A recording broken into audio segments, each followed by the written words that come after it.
അങ്ങനെ ചോറിൻ്റെ കൂടെ ഇത് മാത്രം മതി എന്ന് പറയുന്ന സീരീസിൽ ആദ്യത്തെ റെസിപ്പി വരുന്നത് പ്രോൺസ് തവ ഫ്രൈ.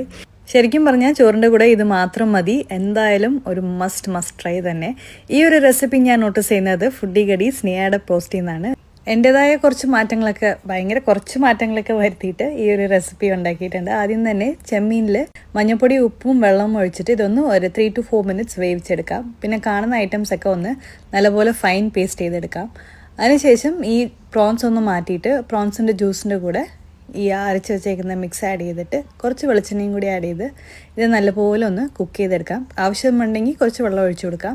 ഇങ്ങനത്തെ ഒരു തിക്ക് ഗ്രേവി ആകുമ്പോൾ നമ്മൾ കുക്ക് ചെയ്ത് വെച്ചേക്കുന്ന പ്രോൺസ് ഒന്ന് ആഡ് ചെയ്ത് കൊടുക്കാം.